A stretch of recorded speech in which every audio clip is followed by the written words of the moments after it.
जैसे जैसे भारत में जनसंख्या बढ़ रही है, वैसे वैसे भारत में बेरोजगारी भी बढ़ रही है।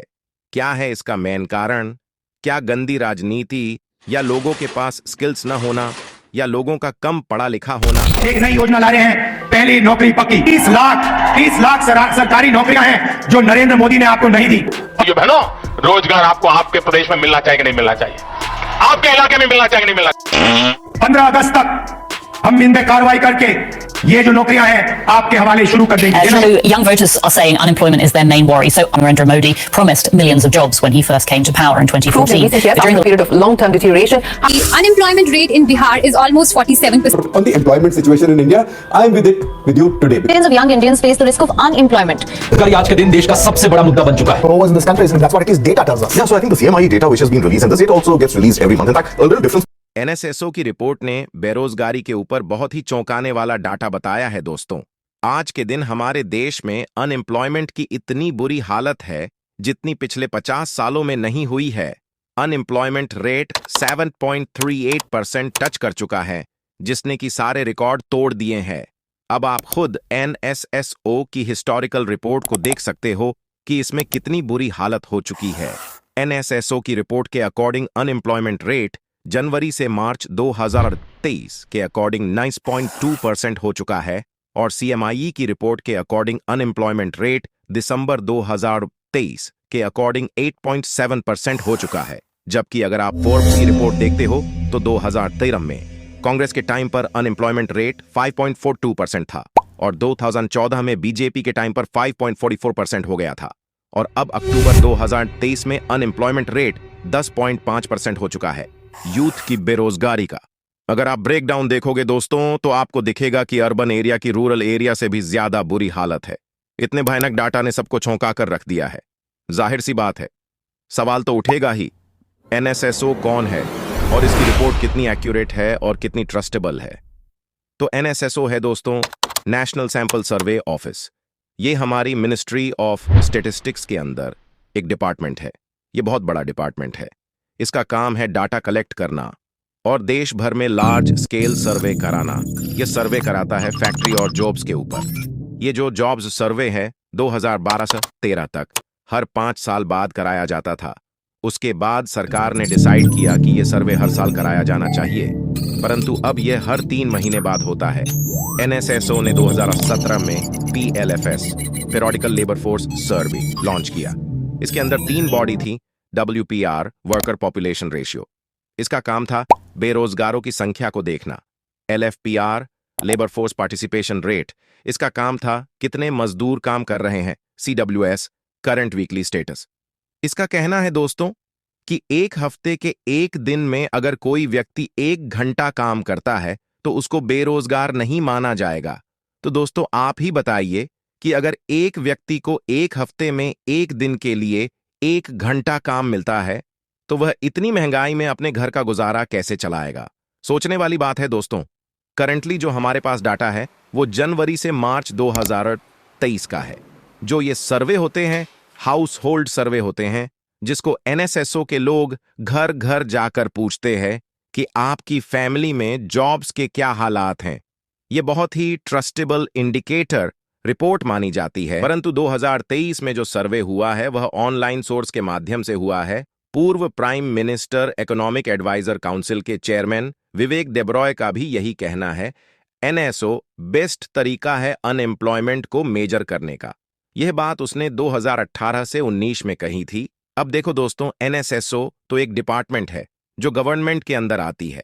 हमारी सरकार चाहे तो इस डाटा को मैनिपुलेट कर सकती है। इस चीज को कैसे रोका जाए? इस चीज को रोकने के लिए 2005 में एक नई इंडिपेंडेंट बॉडी बनाई गई जिसका नाम NSC नेशनल स्टेटिस्टिकल कमीशन है। इस NSC का काम था ये जो सर्वे हैं जिसको NSSO निकालता था उसको NSC चेक करता था और फिर अप्रूव करता था। क्योंकि NSC इंडिपेंडेंट बॉडी है जिसके ऊपर सरकार का कोई प्रभाव नहीं है, जो NSSO के सर्वे को अच्छी तरह से देख पाता है और अनबायस्ड तरीके से अपना काम कर पाता है। दोस्तों, अब जो NSC रिपोर्ट जारी करता है यह सरकार के ऊपर डिपेंड करता है कि इसकी रिपोर्ट को पब्लिश करना है या नहीं। दोस्तों बात करें अगर रेलवे ALP की, तो 2018 में रेलवे ने ALP की 30,000 वैकेंसी निकाली थी, मगर अब 2024 में घटकर यह सिर्फ 5600 प्लस रह गई है। भारत सरकार वैकेंसी बढ़ाने की जगह वैकेंसी घटाने में लगी हुई है, जबकि देखा जाए तो रेलवे में 17 से 18,000 पद खाली पड़े हैं और वैकेंसी सिर्फ 5600 निकाली गई है। सरकार क्यों भर्ती पूरी नहीं निकालती, जिस वजह से रेलवे के कर्मचारियों को ओवरटाइम ड्यूटी करनी पड़ती है और उन्हें फ्रस्ट्रेशन में रहना पड़ता है, जिस वजह से वह नींद प्रॉपर नहीं ले पाते।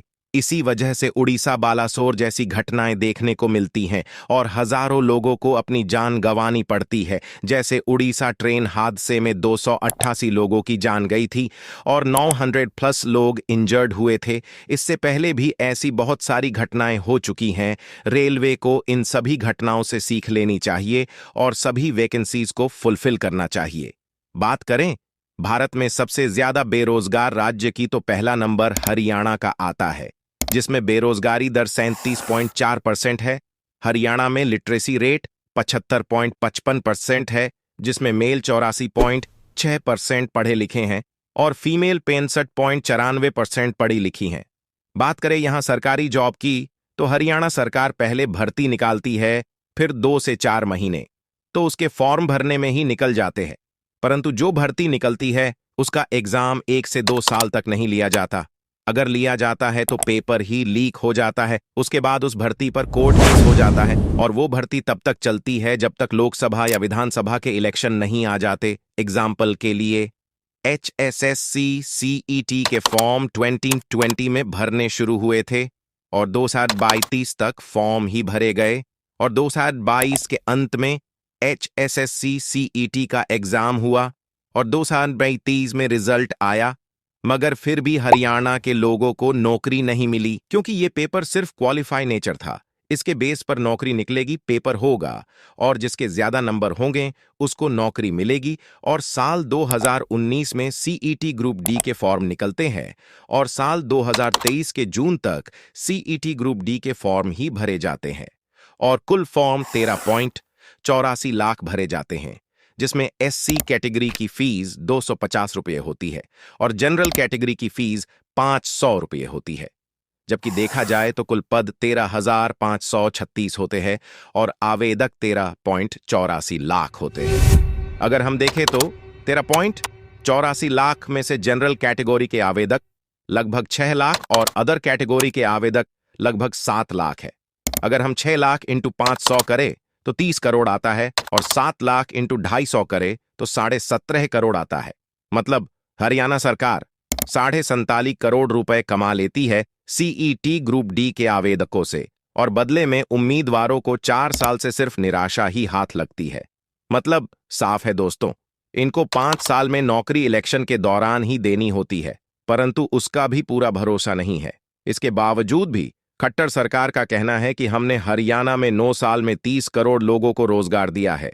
जबकि देखा जाए दोस्तों तो 2011 के सेंसस के अकॉर्डिंग हरियाणा की जनसंख्या अप्रॉक्सीमेट 2.53 करोड़ है, तो खट्टर सरकार 30 करोड़ लोगों को रोजगार कैसे दे सकती है। यहां झूठ इतना बढ़ गया है कि सच दूर दूर तक कहीं दिखाई नहीं देता। क्या होगा उन युवाओं का जिनके घर वाले कब से इस आस में बैठे हैं कि उनके बच्चे नौकरी लगेंगे और उनके अच्छे दिन आएंगे। लेकिन हरियाणा सरकार को इस बात से कोई फर्क नहीं पड़ता।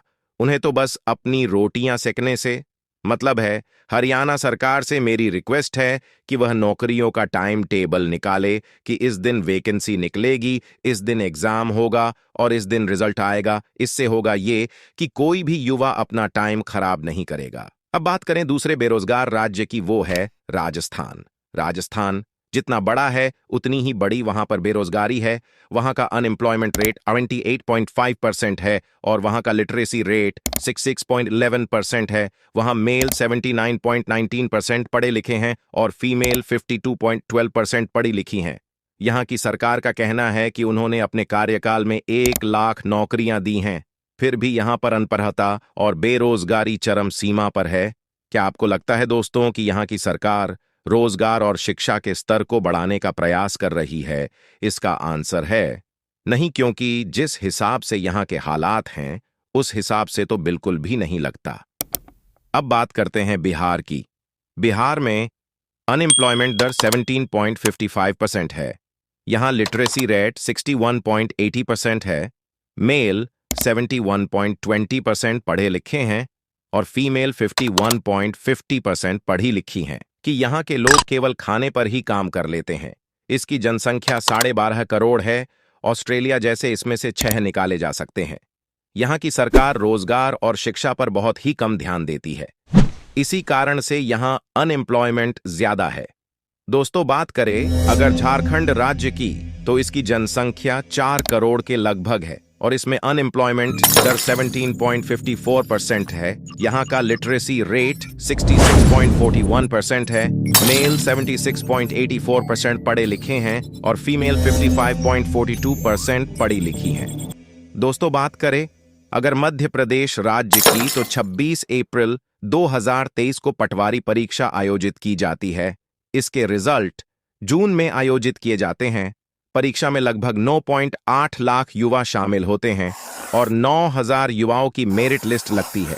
सफल उम्मीदवारों की सूची की जांच करते हुए इंडिया टुडे ने पाया कि त्यागी सरनेम वाले 23 लोगों ने मेरिट लिस्ट में जगह बनाई है और ये सभी आर्थिक रूप से कमजोर वर्ग EWS और विकलांग व्यक्तियों PWD कोटा से है।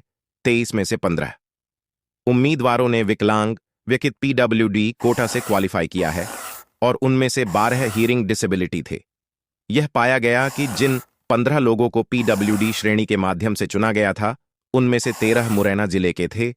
10 जुलाई को परीक्षा के टॉपर्स की सूची जारी होने के बाद पटवारी परीक्षा विवादों में घिर जाती है। मध्य प्रदेश कांग्रेस ने आरोप लगाया कि टॉप 10 उम्मीदवारों में से 7 ने ग्वालियर के NRI कॉलेज ऑफ इंजीनियरिंग में परीक्षा दी थी। कांग्रेस ने यह भी आरोप लगाया कि अंग्रेजी में पूरे मार्क्स पाने वाले कुछ चयनित उम्मीदवारों ने अपने आवेदन पत्र पर हिंदी में साइन किए थे। कांग्रेस ने सवाल उठाया कि ये कैसे संभव है कि ज्यादातर हियरिंग डिसेबल लोग मुरैना के त्यागी हैं। सुनने में यह भी आया है कि ये वही लोग हैं जो फॉरेस्ट गार्ड के पदों के लिए पूरी तरह से फिट पाए गए हैं। इंडिया में अनएम्प्लॉयमेंट के मेन कारण हैं दोस्तों।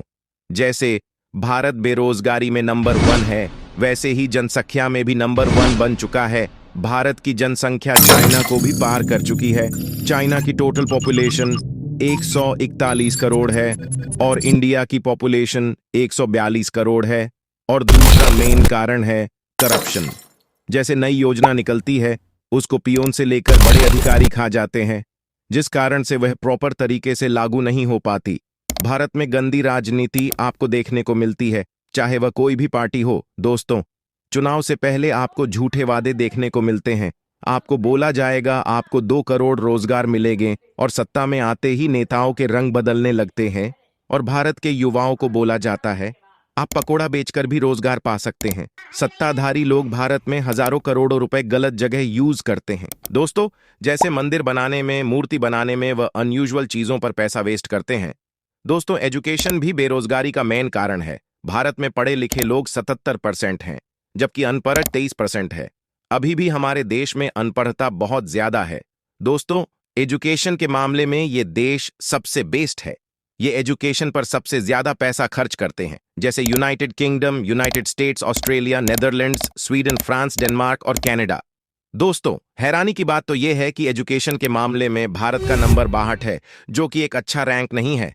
भारत सरकार सबसे ज्यादा खर्चा इलेक्शन पर करती है वर्ल्ड में। पिछली लोकसभा इलेक्शन पर 60,000 करोड़ का खर्चा हुआ था। दोस्तों, आपको क्या लगता है ये पैसा अपने घर से लगाते हैं? नहीं दोस्तों, ये सारा पैसा देश की जनता के टैक्स का होता है। ये टैक्स का पैसा चुनाव के दौरान रैलियां निकालने में, लोगो और बैनर बनाने में और गलत तरीके से भोले भाले लोगों को पैसा देकर वोट डलवाने में यूज करते हैं। दोस्तों, अब सवाल उठता है बेरोजगारी को कैसे कम किया जा सकता है? इसका सबसे बड़ा कारण है जनसंख्या। जैसे जैसे जनसंख्या बढ़ रही है, वैसे वैसे बेरोजगारी और गरीबी भी बढ़ रही है। इसमें सरकार को कड़े नियम बनाने चाहिए और कानून पास करना चाहिए कि यदि कोई व्यक्ति 1 से अधिक बच्चे पैदा करता है तो उसके ऊपर भारी टैक्स लगाया जाएगा और उन्हें सरकारी योजनाओं का लाभ नहीं मिलेगा। सरकार को शादी की उम्र में भी बदलाव करना चाहिए और शादी की उम्र 24 से 25 कर देनी चाहिए। इससे भी जनसंख्या वृद्धि में कमी देखने को मिलेगी। दोस्तों, किसी भी देश के विकास के लिए एजुकेशन का होना बहुत जरूरी है। जितने भी डेवलपमेंट देश हैं, उनकी एजुकेशन बहुत ही बेस्ट है। जैसे America, England, Australia, France, Germany, ये देश अपने बजट का एजुकेशन पर सबसे ज्यादा परसेंटेज खर्च करते हैं। दोस्तों, इन देशों ने एजुकेशन को फर्स्ट प्रायोरिटी दी है। अमेरिका में फर्स्ट से 12th क्लास तक एजुकेशन फ्री है। जैसे भारत में आधार कार्ड कंपलसरी है, वैसे ही इन देशों में एजुकेशन कंपलसरी है।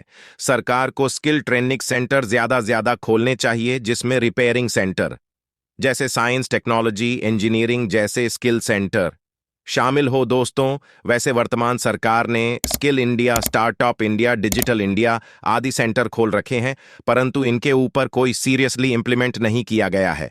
दोस्तों, अगर सरकार चाहे तो बेरोजगारी और गरीबी को एक दिन में खत्म कर सकती है, परंतु सरकार ऐसा नहीं करती, क्योंकि हिंदू मुस्लिम धर्म और मंदिर मस्जिद पर ही तो राजनीति करनी होती है। एक छोटे से छोटे गरीब से लेकर बड़े से बड़े अमीर तक हर आदमी टैक्स भरता है।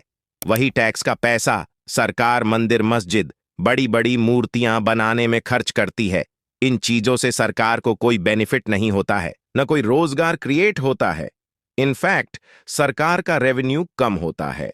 वही पैसा अगर education, medical facility, employment, industry, infrastructure, creative business पर लगाया जाए तो हमारे देश की स्थिति में सुधार हो सकता है और शायद हमारा देश फिर से विश्व गुरु बन सकता है। दोस्तों, अगर आपको ये वीडियो पसंद आया हो तो वीडियो को लाइक करें और चैनल को सब्सक्राइब करके बेल आइकॉन को प्रेस करें, ताकि आने वाले टाइम में आपको ऐसे ही इंफॉर्मेटिव वीडियो मिलते रहे। तब तक के लिए जय हिंद, जय भारत।